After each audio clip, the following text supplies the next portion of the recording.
हम जीवन में जब भी परेशान होते हैं और जब लगता है कि हमारे जीवन में सब खत्म हो गया है, कोई भी रास्ता नहीं बचा है और हमारी लाइफ में बहुत बड़ी परेशानी आ जाती है और लगता है कि यहाँ से निकलने का कोई रास्ता नहीं बचा है, तब ऐसे समय में हमें गीता को पढ़ना चाहिए। क्योंकि गीता में जो उपदेश श्री कृष्ण ने दिए हैं वो हमारी सारी परेशानियों का निवारण है। गीता में दिए गए उपदेश और उन श्लोकों को पढ़ करके हम सारी परेशानियों को दूर कर सकते हैं। हमारे मन में जो भी विवाद है, जो भी द्वंद्व है, सब दूर होंगे। तो आज मैं आप सबको बताने वाली गीता का सार संक्षिप्त में, छोटे शब्दों में, ताकि आपको जो बात समझनी चाहिए वो छोटे और कम शब्दों में मैं समझा सकूं। तो ये बात है कुरुक्षेत्र के युद्ध की, जब श्री कृष्ण और अर्जुन कुरुक्षेत्र के युद्ध में खड़े थे और अर्जुन अपनों को देख करके बहुत परेशान हो रहे थे। तब उन्होंने श्री कृष्ण से सवाल किया था कि हे माधव, जब मैं अपनों को ही मार करके ये युद्ध जीतूंगा तब मैं खुद अपनों की हत्या का अपराधी बन करके कैसे राज कर पाऊंगा। तब श्री कृष्ण ने अर्जुन को उपदेश दिए थे। वो उपदेश इस तरीके से हैं, जो उनका पहला उपदेश था वो इस तरीके है कि अर्जुन विषाद योग, यानी कि इसका पहला जो उपदेश बताया गया वो ये अर्जुन विषाद योग। अर्जुन युद्ध भूमि में अपने रिश्तेदारों को देख करके जब दुखी होते हैं और भ्रमित हो जाते हैं, तब श्री कृष्ण ने कहा था कि जीवन में कठिनाइयाँ और परिस्थितियाँ हमें कमज़ोर बनाने के लिए ही आती हैं, लेकिन उन कठिनाइयों को पार करके जीवन में आगे बढ़ते हैं और आगे बढ़ने के लिए जो समाधान मिलता है वो समाधान हमें ज्ञान से मिलता है। तो हमें ऐसी सिचुएशन में अपनी परेशानियों को समझ करके उनसे बाहर निकलने का निवारण इस पहले उपदेश में दिया गया है। अब बताऊंगी मैं दूसरा उपदेश, सांख्य योग। तो श्री कृष्ण आत्मा और शरीर का अंतर समझा रहे हैं इसमें सांख्य योग में।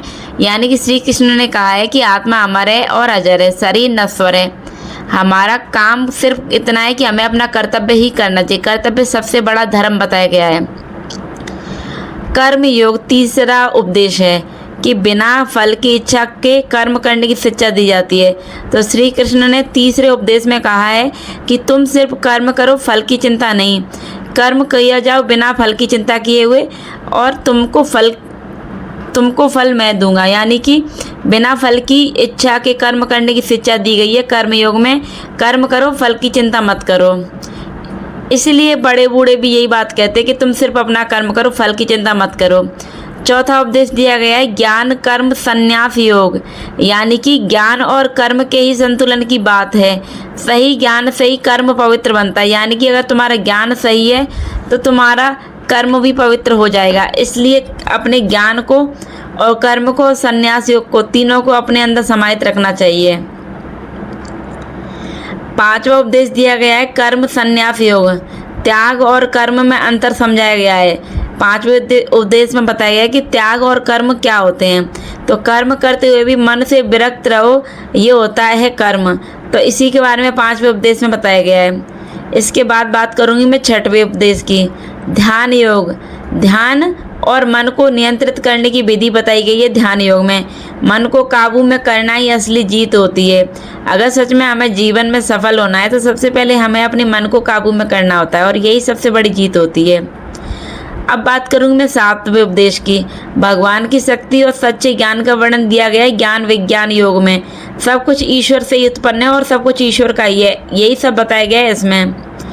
आठवें उपदेश में बताया गया है अक्षर ब्रह्म योग। मृत्यु के समय ईश्वर को याद करने का महत्व बताया गया है कि आखिर जब कोई इंसान मरने वाला होता है तो क्यों उसको हरि का नाम जापने को कहा जाता है, क्यों उसकी आखिरी सांसों में उससे श्री हरि का नाम बुलवाया जाता है। तो इस बारे में बताया गया है जैसा अंत समय में सोचोगे वैसा ही फल मिलेगा। तो इस बारे में अक्षर ब्रह्म योग में बताया गया है। नौवें उपदेश में बताया गया है राज विद्या राज गुहा योग। सबसे गुप्त और श्रेष्ठ ज्ञान, भगवान हर जगह मौजूद हैं और भक्त की हमेशा रक्षा करते हैं। अब बात करूँगी मैं 10वें उपदेश की, विभूति योग। भगवान की महान शक्तियाँ और रूपों का वर्णन। हर महान चीज़ ईश्वर का ही अंश है। जो भी अच्छी चीज़ बुरी चीज़ है सब ईश्वर का ही अंश है, इस बारे में बताया गया है। 11वें अध्याय में बताया गया है विश्व रूप दर्शन योग। श्री कृष्ण अपना विराट रूप दिखाते हैं अर्जुन को। जब अर्जुन बहुत ज़्यादा विचलित हो जाते हो जाते हैं, तब श्री कृष्ण अपना विकराल रूप दिखाते हैं अर्जुन को और ईश्वर की असीम शक्ति को बताते हैं कि ईश्वर की शक्ति असीम है और अद्भुत है। इसके बाद बात करेंगे 12वें उपदेश की, भक्ति योग। भक्ति का महत्व तो बताया गया है। सच्चे मन से भक्ति करने वाला ही भगवान को अधिक प्रिय है। 13वें उपदेश में बताया गया है क्षेत्रज्ञ विभाग योग। शरीर और आत्मा का अंतर बताया गया है 13वें उपदेश में। खुद को पहचानना ही सबसे बड़ा ज्ञान होता है। 14वें उपदेश में बताया गया है गुणत्रय विभाग योग।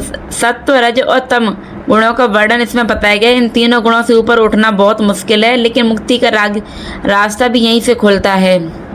अब बात करूंगी मैं 15वें उपदेश की, पुरुषोत्तम योग। ईश्वर को सर्वोच्चम पुरुष बताया गया है, यानी कि आत्मा का असली घर परमात्मा है, यानी कि आत्मा का असली जो घर होता है वो ईश्वर है। तो आत्मा ईश्वर के पास जाकर ही निवास करती है। 16वें उपदेश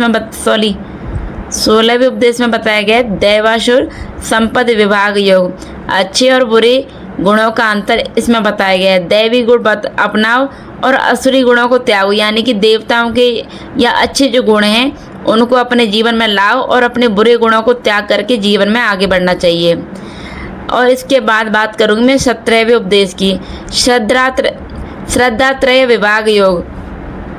3 प्रकार की श्रद्धा, सत्व, रज और तम। जैसी श्रद्धा वैसा जीवन, कई बार बड़ों के मुंह से भी सुना होगा, लेकिन इसके पीछे क्या अर्थ है और क्यों कहा गया है वो आज पता चला है। ये गीता का 17वां उपदेश है कि जैसी श्रद्धा होगी वैसा ही तुम्हारा जीवन होगा। इसलिए अपने जीवन को अच्छा जीने के लिए अपने मन की श्रद्धा को अच्छी रखिए। 18वें उपदेश में बताया गया है मोक्ष संन्यास योग, यानी कि पूरी गीता का अंतिम जो सार है वो इसी में बताया गया है। 18वें अध्याय में बताया गया है कि अपने धर्म का पालन करो और ईश्वर पर भरोसा रखो, यही मोक्ष का मार्ग होता है। तो गीता के जो 18 उपदेश हैं वो सारे आपको मैंने बताए, और सारे उपदेशों में क्या अर्थ है और उन उपदेशों के अंदर छुपा हुआ रहस्य क्या है मैंने आपको पूरा बताया। आपको कैसा लगा मुझे एक बार के कमेंट करके ज़रूर बताइएगा। और कुछ गीता के मुख्य संदेश हैं जो मैं आपको बताना चाहूँगी। गीता में कहा गया है कि आत्मा कभी नहीं मरती है और कर्म ही जीवन का सबसे बड़ा आधार बताया गया है। गीता में कहा गया है कि तुम कर्म करो, फल की चिंता मत करो, फल की चिंता छोड़ो, अपने मन को नियंत्रित करो और भगवान पर भरोसा रखो, अपना कर्तव्य निभाओ। ये गीता का सबसे बड़ा और महत्वपूर्ण सार था।